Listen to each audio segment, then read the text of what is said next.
Hello दोस्तों, स्वागत है आपके अपने यूट्यूब चैनल आर मस्ती स्टडी पॉइंट पर। आज जो है कि कक्षा 12 का बहुत ही मोस्ट इंपॉर्टेंट जो है कि हेडिंग चालू कर रहे हैं और ये जो है कि बहुत सिंपल भाषा में आपको बताने का प्रयास करूंगा कि आपको एक बार में ही याद हो जाए। हाइगेंस के तरंग सिद्धांत के अनुसार या तरंग सिद्धांत से परावर्तन की व्याख्या। हाइगेंस नामक वैज्ञानिक जो था यह प्रकाश को जो है कि एक तरंग के भांति माना था, अर्थात प्रकाश जो होता है यह तरंगों के रूप में चलता है। हाइगेंस ने बताया था जो प्रकाश होता है यह तरंगों के रूप में चलता है। उसी के सिद्धांत के अनुसार पर जो है कि हाइगेंस के परावर्तन की व्याख्या की जा सकती है कि परावर्तन क्या होता है। तो ध्यान से थोड़ा सा बेसिक चीज हम बता देना चाहेंगे। यह जो है कि कोई अंतरा पृष्ठ तल है यम और यम डैश, यम और यम डैश एक अंतरा पृष्ठ तल है, ठीक है। ये जो है कोई प्रकाश की किरण आ रही है और इस अंतरा पृष्ठ तल पर मान लीजिए कि ए बिंदु पर पड़ रही है। किस पर? ए बिंदु पर पड़ रही है और ए बिंदु से जो है कि इधर एक दिशा में चली जाएगी, अर्थात जो है कि जिस माध्यम से आई उसी माध्यम में अगर वापस चली जाती है तो इस घटना को कहा जाता है परावर्तन। क्या कहते हैं? परावर्तन कहते हैं। इस तरह से ये घटना जो है कि आपका कहलाती है परावर्तन और इसको हम लोग कहते हैं, ये जो है कि इस बिंदु पर जो है कि एक लंब खींचा जाता है जिसे हम लोग अभिलंब कहते हैं, ठीक है। एक लंब खींचते हैं और उसको कहते हैं हम लोग अभिलंब। और ये जो है कि इसको कहते हैं आपतित किरण। आने वाली किरण को कहते हैं आपतित किरण और यहाँ से अंतरा पृष्ठ से टकराकर उसी माध्यम में जाने वाली किरण को कहते हैं परावर्तित किरण। तो आने वाली किरण आपतित किरण और किसी तल से टकराकर उसी माध्यम में चली जाती है तो उसे कहते हैं परावर्तित किरण। ध्यान से देखेंगे, आपतित किरण और अभिलंब, आपतित किरण और अभिलंब के बीच बने कोण को आपतन कोण कहते हैं और इसे जो है कि हम आई से प्रदर्शित करते हैं। किसे? आई से प्रदर्शित करते हैं। ये परावर्तित किरण और अभिलंब के बीच बने कोण को परावर्तन कोण कहते हैं और इसे जो है कि हम लोग स्मॉल आर से प्रदर्शित करते हैं। किसे? स्मॉल आर से प्रदर्शित करते हैं। तो ये होता है परावर्तन। परावर्तन के दो नियम होता है, परावर्तन के दो नियम होता है, आपतित किरण अब ये जो है कि परावर्तित किरण, आपतित किरण, परावर्तित किरण तथा आपतन, इसको कहते हैं आपतन बिंदु। आपतन बिंदु पर डाला गया अभिलंब तीनों एक ही तल पर होते हैं। ये था पहला नियम परावर्तन का। दूसरा नियम इसका क्या होता है? दूसरा नियम ये होता है कि आपतन कोण सदैव परावर्तन कोण के बराबर होता है। आपतन कोण सदैव परावर्तन कोण के बराबर होता है। तो इतनी बात आपको समझ में अगर आई होगी तो आगे जो है कि चलते हैं। ये तो कक्षा 9-10 में आपको बताया गया होगा कि परावर्तन क्या होता है। थोड़ा सा जो है कि बेसिक लेकर चले ताकि आपको समझने में कोई दिक्कत परेशानी न हो। तो चलिए आगे बढ़ते हैं, हम लोग परावर्तन की व्याख्या करते हैं। परावर्तन की व्याख्या करते हैं तो ये जो है कि हम मान लेते हैं एक समतल क्या है, एक समतल अंतरा पृष्ठ है। क्या है? समतल अंतरा पृष्ठ है। ये यम है और ये जो है कि यम डैश अक्ष है। यम है और यम डैश अक्ष है। तो ये जो है कि एक समतल अंतरा पृष्ठ तल है। अब जो है कि इस पर हम लोग दो किरण को लेकर आएंगे दोस्तों। एक किरण जो है कि हम मान लेते हैं कि ये आई और ये किरण जो है कि ए बिंदु पर पड़ रही है। किस पर? ए बिंदु पर पड़ रही है। और एक किरण को हम लोग यहां से लेकर आते हैं और ये जो है कि मान लेते हैं कि बी बिंदु पर पड़ रही है, यानी अंतरा पृष्ठ है। इसको कहते हैं अंतरा पृष्ठ या अंतः पृष्ठ, ठीक है। जो दो भाग में जो है कि इस पृष्ठ को बांट रहा है, ऊपर का एक भाग, एक माध्यम ऊपर है और एक माध्यम जो है कि नीचे है। एक माध्यम ऊपर है और एक माध्यम कहाँ है? नीचे है। तो अब जो है कि ये आपतित किरण आ रही है, इसको कहेंगे आपतित किरण, ठीक है। ये आपतित किरण जो है कि एक दूसरे के समांतर आएगी। क्या आएगी? एक दूसरे के समांतर आएगी, ठीक है। अब जो है कि ये किरण जो है कि परावर्तित होकर जो है कि ये इस दिशा में जाएगी, ठीक है। ये जो है कि इसको कहेंगे हम लोग इसको कहेंगे परावर्तित किरण। अब ये दूसरी किरण जो आई है यह भी जो है कि स्थल से टकराएगी और परावर्तित हो जाएगी, ठीक है। यह भी जो है कि स्थल से टकराकर दोस्तों जो है कि परावर्तित हो जाएगी और यह जो है कि इसके भी समांतर होगी, यानी यह भी जो है कि किरण क्या होगी, यह परावर्तित किरण आपस में समांतर होगी और आपतित किरण जो है कि आपस में समांतर होगी। अब जो है कि ध्यान से देखेंगे यहाँ पे, तो ये जो है कि इसको हम लोग कहते हैं समतल तरंगाग्र। समतल तरंगाग्र ये होता है आपका समतल, या जो है कि इसको कह सकते हैं आपतित तरंगाग्र। आपतित तरंगाग्र, आपतित तरंगाग्र कौन सा है, आपतित तरंगाग्र। ये जो दिख रहा है आपको इसको कहते हैं हम लोग परावर्तित तरंगाग्र। परावर्तित तरंगाग्र ये होता है परावर्तित तरंगाग्र, ठीक है। ये आपतित तरंगाग्र है और ये परावर्तित तरंगाग्र है। ये जो प्रकाश की किरण होती है यह प्रकाश की किरण तरंगाग्र के साथ साथ चलती है, अर्थात जो है कि इस तरंगाग्र को हम आगे इस तरह से बढ़ाएंगे तो ये किरण भी आगे की ओर बढ़ेगी और इस तरंगाग्र को आगे की ओर बढ़ाएंगे तो ये किरण जो है कि आगे की तरफ बढ़ेगी, ठीक है। इस तरह से जो है कि ये तरंगाग्र होता है और तरंगाग्र जो है कि प्रकाश किरण के सीधा लंबवत होता है। कैसा होता है, सीधा लंबवत होता है।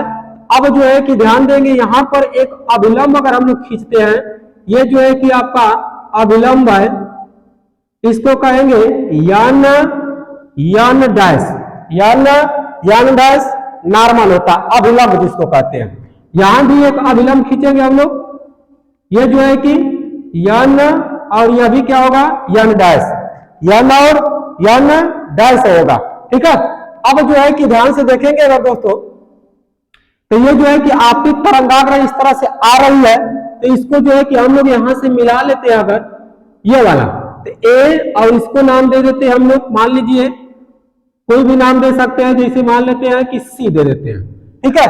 तो ए और सी कैसा तरंगाग्र है, कैसा तरंगाग्र है, तो आपतित तरंगाग्र है। यहां से जो है कि ये बी बिंदु जो है, ये जो है कि हम इसको ए डैश कर देते हैं और इसको जो है कि यहां से मिला लेते हैं, ये जो है कि बी डैश, बी डैश। इतनी बात समझ में आ गई। तो आगे बढ़ते हैं दोस्तों, आगे जो है कि देखिए क्या करते हैं इसमें।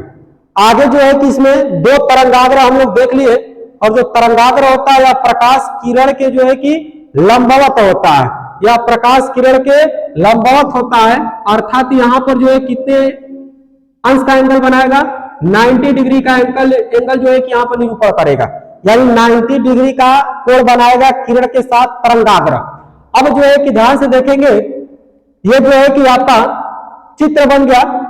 यहां से देखिए ये जो तरंगाग्र है ए डैश, जब यह बी बिंदु पर पहुंच रहा है, ध्यान दीजिएगा, जब जो है कि तरंगाग्र ए डैश बिंदु से जो है कि बी पर पहुंच रहा है, तो उसी समय अंतराल में, उसी समय अंतराल में जो है कि क्या हो रहा है, तो ए बिंदु जो है कि बी डैश पर पहुंच रहा है। समान समय अंतराल में समान दूरी तय करेगा, समान समय अंतराल में समान दूरी तय करेगा। तो इसको जो है कि हम लोग कर लेते हैं, ए डैश क्या है आपका, तो ए डैश है आपतित तरंगाग्र, आपतित तरंगाग्र, आपतित तरंगाग्र है। और ये बी और बी डैश हमारा क्या है, तो बी और बी डैश जो है कि हमारा ये है परावर्तित तरंगाग्र, परावर्तित तरंगाग्र, ये है आपका परावर्तित तरंगाग्र, ठीक है। ए डैश आपतित तरंगाग्र, बी डैश परावर्तित तरंगाग्र है, और सा है परावर्तित तरंगाग्र है। अब जो है कि इसे हम लोग आपतन को और परावर्तन को हम लोग सिद्ध करते हैं हाइगेंस के परावर्तन सिद्धांत के व्याख्या से, जो है कि इसको सिद्ध किया जाएगा इसका तरंग सिद्धांत से, कि यह जो है कि आपतन कोण और परावर्तन कोण आपस में कैसे बराबर होते हैं। तो बहुत ही सिंपल तरीका से आपको बताएंगे। 5 या 7 लाइन में जो है कि आपको पूर्ण कराएंगे, ठीक है। और उसी तरह से आपको बोर्ड में भी सिद्ध करके आना है, तो ही जो है कि पूरा का पूरा नंबर आपको मिलेगा। तो ध्यान दीजिएगा 2024 में गारंटी दे रहे हैं कि ये जो है कि अपवर्तन या जो है कि परावर्तन आपको पूछेगा ही पूछेगा, ठीक है। आपतन या परावर्तन जो है कि पूछेगा ही पूछेगा। हाइगेंस के तरंग सिद्धांत से परावर्तन की व्याख्या कीजिए या हाइगेंस के तरंग सिद्धांत से अपवर्तन की व्याख्या कीजिए। परावर्तन या अपवर्तन दोनों में से किसी एक को निश्चित पूछेगा। तो आज के वीडियो में जो है कि बस आपको बताया जाएगा परावर्तन की व्याख्या, और इसके अगले वीडियो में जो है कि आपको देंगे हम अपवर्तन की व्याख्या, ठीक है। अब जो है कि हम लोग देख लिए कि ए डैश क्या है, आपतित तरंगाग्र है, बी डैश क्या है, परावर्तित तरंगाग्र है। अब जो है कि हमको दो त्रिभुज यहाँ पर दिख रहा होगा, दो त्रिभुज जो है कि बाबू दिख रहा होगा। दो त्रिभुज जो है कि यहाँ पर देखिए भैया, ये जो है कि एक त्रिभुज ए डैश और बी, ए डैश और बी है, और यहां से देखेंगे बी डैश और ए। तो यह समान दूरी समान समय में तय कर रहा है, समान दूरी समान समय में तय कर रहा है। तो हम लोग जो है कि इसकी चाल दूरी निकालते हैं, दूरी निकालते हैं। ये जो है कि इतना दूरी तय कर रहा है, ये जो है कि इतना दूरी तय कर रहा है। दोनों का समय जो है कि समान होगा, समय क्या होगा, समान होगा, और प्रकाश की चाल क्या होगी, समान होगी। तो हम मान लेते हैं, माना प्रकाश की चाल, माना प्रकाश की चाल बराबर जो है कि सी, माना प्रकाश की चाल क्या होगी, सी, तथा जो है कि इसका समय, प्रकाश का समय या समय सीधा हम लोग लिख लेते हैं, समय क्या हो गया, टी। तो दूरी निकालेंगे, दूरी इनके बीच के ए से लगाकर बी डैश के बीच की दूरी और बी से लगाकर ए डैश के बीच की दूरी। तो ये जो है कि दूरी बराबर सूत्र आप लोग जानते हैं क्या होता है, चाल गुणे समय, चाल गुणे समय। तो चाल गुणे समय, तो हमारा चाल कितना है, सी। तो यहां पर सी रख लेंगे, समय कितना है, टी। तो ये हो जाएगा सी टी, अर्थात दूरी बराबर क्या हो जाएगा दोस्तों, सी टी। तो दूरी हमारा क्या है, ध्यान से देखेंगे, ए से बी डैश, ए से बी डैश के बीच की दूरी हमारा क्या निकलेगी, सी टी। और उसी चाल से और उसी समय अंतराल में ये जो है कि ए डैश और बी भी दूरी तय कर रहा है। तो ये हो जाएगा ए डैश बी बराबर क्या होगा, सी टी। इसको मान लेते हैं समीकरण 1 और इसको मान लेते हैं समीकरण नंबर 2, ठीक है। अब जो है कि समीकरण 1 और समीकरण 2 की तुलना, समीकरण 1 व समीकरण 2 से, समीकरण 1 और समीकरण अगर 2 से देखा जाए तो क्या मिलेगा हमको। तो देखिए ये जो है कि इसका दाया दाया बराबर है, तो बाया बाया पक्ष आपस में बराबर होता है। तो ये हो जाएगा ए बी डैश बराबर ए डैश बी। ये जो है कि हम लोग सिद्ध कर लिए। इसको मान लेते हैं समीकरण 3, ठीक है। इसको मान लेते हैं समीकरण 3। देखिए दूरी कहाँ है, A B dash, A B dash हो गया। उसके बाद जो है कि ए डैश बी, ये दूरी हमारा समान दिखा दिया गया, ठीक है। उसके बाद जो है कि त्रिभुज देखिए, त्रिभुज जो है कि ए डैश बी, त्रिभुज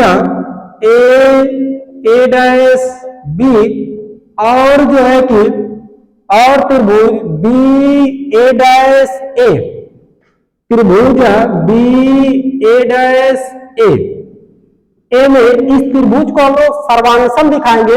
और सर्वांशम का थोड़ा सा आपको नियम आता होगा तो समझ में आ जाएगा कि कोई भी त्रिभुज सर्वांशम कब होता है, जब उसकी तीनों भुजाएं बराबर हो और तीनों कोण बराबर हो, तीनों कोण बराबर हो। तो ध्यान से देखिएगा, ये जो है कि यहां पर देखिए, ये जो है कि हम लोग दिखाते हैं, ये जो है कि ध्यान से देखिएगा, ये भुजा जो दिख रहा है आपको, ये भुजा ए और बी दोनों त्रिभुज में जो है कि क्या आया, या दोनों त्रिभुज में उभयनिष्ठ भुजा है, तो आपस में बराबर होगा, ए बी बराबर होगा ए बी। क्यों, तो उभयनिष्ठ भुजा है, उभयनिष्ठ भुजा है। कौन सी भुजा है, उभयनिष्ठ भुजा है, ठीक है। अभी जो है कि इसमें हम कोण दिखाना छोड़े बाबू, अभी उसको लास्ट में दिखाएंगे ताकि चित्र जो है कि साफ साफ आपको दिखते रहे, ठीक है। इसलिए जो है कि उसको छोड़ा गया है, तो उसको जब जरूरत पड़ेगा तो उसको हम लोग दिखाएंगे, ठीक है। आगे बढ़ते हैं। तो ए बी बराबर ए बी उभयनिष्ठ भुजा, और इसको हम लोग दिखाए हैं, क्या दिखाए हैं, तो ए बी डैश बराबर ए डैश बी समीकरण 3 से, समीकरण 3 में जो है कि हम इसको सिद्ध कर लिए। ठीक है, अब जो है कि थोड़ा सा यहाँ पर आते हैं। चलिए देखिए, तो ये जो है कि जो तरंगाग्र होता है या किरण के साथ जो है कि 90 डिग्री का कोण बनाता है, तो ये जो है कि इसके साथ कितने इसका कोण बनाएगा 90 डिग्री का, तो ये पूरा 90 है।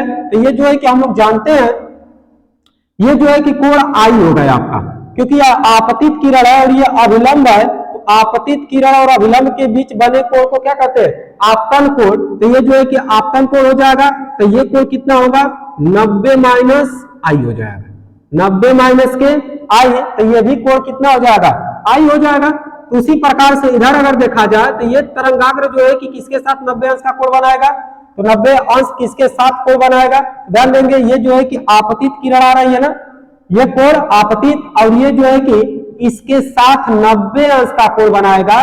तो ये पूरा जो है कि 90 अंश होगा, तो ये कोण हमारा आर होगा, क्योंकि अपरावर्तन कोण है। कौन सा कोण है, परावर्तन कोण है। तो ये जो है कि आर हो जाएगा, तो ये वाला कोण कितना होगा 90 माइनस आर, 90 माइनस आर हो जाएगा।